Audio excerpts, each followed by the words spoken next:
When you hear least restrictive environment when it comes to your kiddos, admission review and dismissal or ARD meeting, IEP meeting in different states, you right away might go to, so does my child need to be in general education classroom? What does that look like for them, right? And it realistically comes down to their needs. So, Alex, right, when you hear least restrictive environment, how do you explain it to your families? So what least restrictive environment means is what is the most appropriate environment for your child based off their needs. And for some children, that might be the general education classroom full-time with push-in supports. For some children, it might be what's considered a more restrictive environment than the general education classroom, like a collaborative classroom, or maybe it is a self-contained classroom. But again, the need's going to drive that decision, and that's done in the ARD session with the ARD committee, or an ARD meeting as it's called here in Texas. Perfect.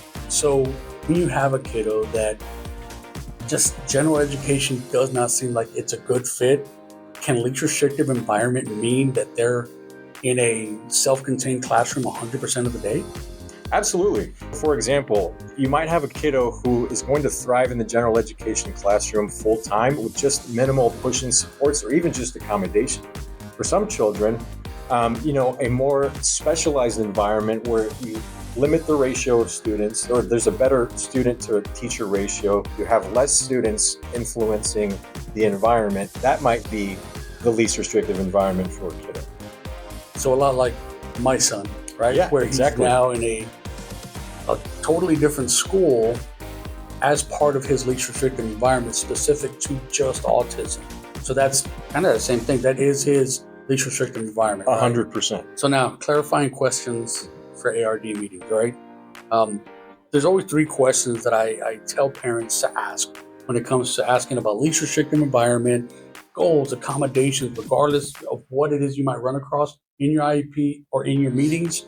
I always tell them to ask three questions. First, why? Turn into a 3-year-old. Why, right? Ask those questions.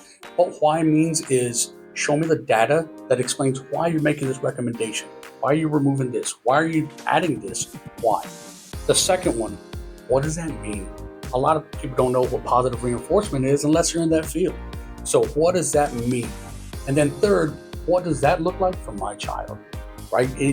Positive reinforcement can be different for you. It can be different for me, right? For us, I think it's usually food tacos, right? 100%. And it could be different for different people. So in those three questions, why, what does that mean? What does that look like for my child? Can help any page, any meeting, any part of the IEP. But I think an important thing for parents to remember as well is this is your kiddo. Trust your gut.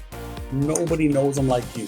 Yes, you're getting together with this interdisciplinary team of teachers, administrators, direct service providers, but that is your kiddo. You know them best.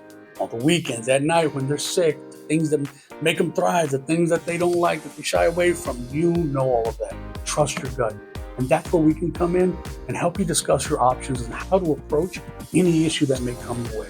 So feel free to book a free consultation through our website. We cannot wait to work with you.